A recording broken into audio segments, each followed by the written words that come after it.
শাহিন তার নিজের স্ত্রীকে কিভাবে মেরে ফেলা যায় সেই উপায় খুঁজছিল, যাতে তার বউ জানতে না পারে শাহিন তাকে মারতে চায়। কারণ শাহিন ভাবল কিভাবে নাহিদার ছোট বোনের সাথে। একদিন শাহিন শরবতের সাথে কিছু একটা মিশিয়ে নাহিদাকে বলল, শরবতটুকু খেয়ে নাও। তারপর নাহিদা যা করল তা শুনলে তোমাদের কোনো হুঁশ থাকবে না। আমি কথা দিলাম, তোমরা কল্পনায় করতে পারবে না এটা কি হলো। তাহলে পুরো ঘটনাটি বলি। নাহিদাকে আমি বিয়ে করেছিলাম বাবা মায়ের পছন্দে। জীবনে কখনো প্রেম করিনি, আর এসবে আমার আগ্রহ ছিল না একদম।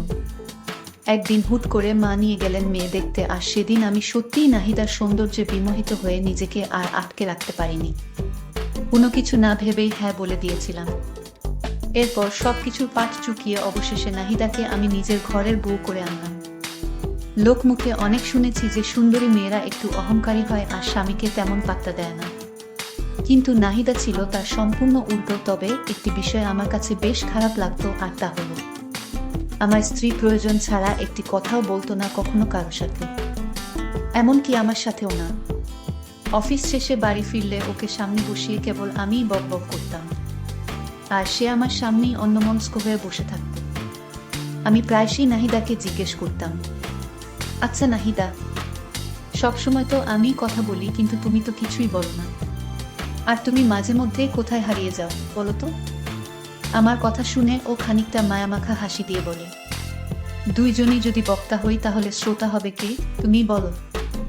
নাহিদার যুক্তি শুনে আমি মুচকি হাসি দিয়ে ওর কথার প্রত্যুত্তরে নিজেই আবার জিজ্ঞেস করি, আচ্ছা একটা সত্যি কথা বলো তো, তুমি কি আমার সাথে সত্যিই সুখে আছো?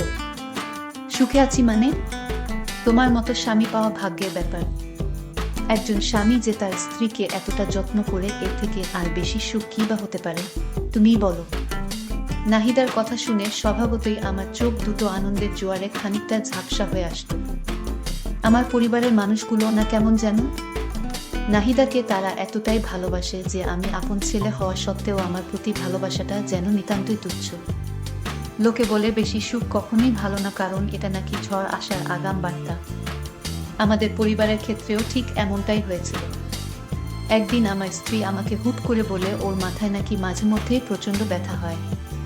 আমি অনেকটা কৌতূহল আর ভয়মাখা কণ্ঠে বলে উঠলাম, কবে থেকে ব্যথা হচ্ছে? নাহিদা কিছুটা ইতস্তত ভঙ্গিতে বলে, এই 2-3 মাস হবে। ওর কথা শুনে বেশ কিছুটা অবাক হয়ে পরক্ষণেই ওকে রাগান্বিত স্বরে বলি, মানে এতদিন তোমার মাথা ব্যথা আর আমাকে কিছুই জানাওনি? এক্ষুনি ডাক্তারের কাছে চলো। সেদিন আমি ডাক্তারের কাছে নাহিদাকে নিয়ে গিয়েছিলাম। আমাদের মধ্যে এরকম ভালোবাসায় ভরপুর ছিল আমাদের সংসার।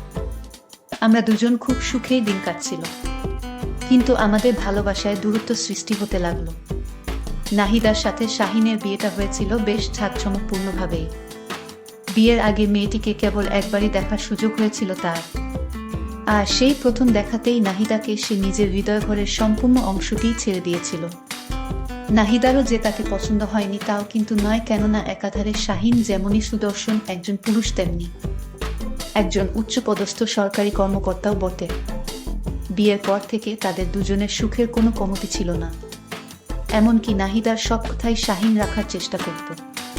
তাই তো বিয়ের 6 মাসের মাথায় যখন নাহিদা ওর স্বামীর নিকট চাকরির আবদার করে বসে, তখন শাহিন নিজের স্ত্রীর কথা আর ফেলতে পারেনি। তবে এত কিছুর মাঝেও শাহিনের আলাদা মেয়েদের সাথে প্রেম করতে চাইত। তাই তো নাহিদার অজান্তেই সে অনেক মেয়েদের সাথে প্রেম করতে চাইত, কিন্তু সে নাহিদার সামনে নিজেকে এমনভাবে উপস্থাপন করে যে তার মতো নিরীহ প্রাণী এই জগতে মনে হয় একটিও নেই। আর নাহিদা মেয়েটিও না কেমন যেন খুব বোকা, সে এখনো পর্যন্ত বুঝতেই পারেনি যে শাহিন তার অনুপস্থিতিতে মেয়েদের সাথে গল্প করে। ইদানিং রুজিনা শাহিনকে বেশ চাপ দিচ্ছে যে সে যেন নাহিদার সাথে সম্পর্কচ্ছেদ করে তাকে তার বউ হিসেবে ঘরে তুলে আনে। কিন্তু এই কথাটি রুজিনা যতটাই সহজভাবে বলেছে, শাহিনের নিকট এই কাজটি করা তার চেয়েও বহু কঠিন কাজ। কেননা সম্পর্ক বিচ্ছেদের ক্ষেত্রে তো অন্তত পক্ষে একটি উসিলার প্রয়োজন।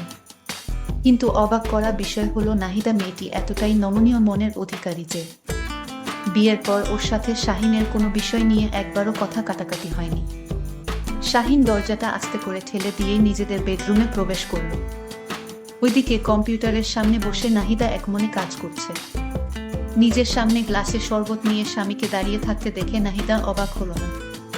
কারণ গত কয়েকদিন যাবৎ এভাবে নিজ স্ত্রীকে শরবত খাওয়ানোটা যেন শাহিনের অভ্যাসে পরিণত হয়েছে। মুচকি হেসে নাহিদা শরবতের গ্লাসটি হাতে নিয়ে বলল, শাহিন চেয়েছিল শরবতে কিছু মিশিয়ে তাকে খাইয়ে মেরে ফেলা, আর তাই শরবতে মরণব্যাধি মিশিয়েছিল। এটা নাহিদা জানতো না। ব্যাপার কি? ইদানিং দেখছি আমার প্রতি তোমার কেয়ার বেশ বেড়ে গেছে। কথাটি মজার ছলে বললেও শাহিন কিছুটা চমকে উঠল বোধ হয়। পরক্ষণেই মুখমণ্ডলটিকে স্বাভাবিক করে বলল, স্বামী হিসেবে স্ত্রীর একটু আত্মকেয়ার নেওয়া তো অস্বাভাবিক কিছু না, তাই না? তুমি আগে শরবতটুকু খেয়ে নাও।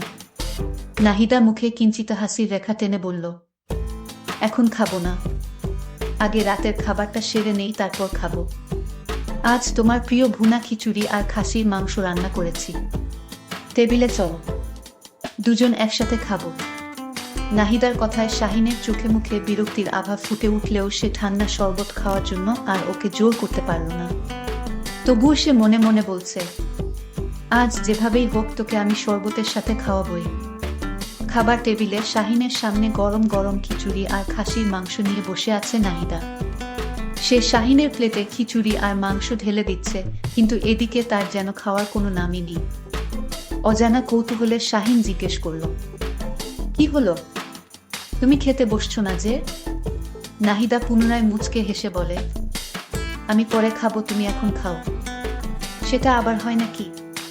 দুজন একসাথেই খাবো, তুমিও প্লেট নিয়ে বসে পড়ো। এবার নাহিদা চোখে মুখে বিরক্তির রেশ টেনে বলল, আরে তুমি খাও তো, আমার অনেক কাজ পড়ে আছে। আজ কাজের বুয়াটাও কাজ করতে আসেনি, সকল থালা বাসন নোংরা হয়ে আছে। তুমি এখন খাও, আমি বরং থালা বাসনগুলো ধুয়ে এবং সবকিছু গুছগাছ করে একবারই খেতে বসবো। নিজ স্ত্রীর কথায় শাহিন আর কথা না বাড়িয়ে মাংসের ঝোলও মিশিয়ে খিচুড়ি খেতে শুরু করলো। তবে খাবার এত মজাদার হলেও সে খিচুড়ির মধ্যে একটা অদ্ভুত গন্ধ পেত, মনে হচ্ছে খিচুড়িতে কিছু একটা মিশানো হয়েছে।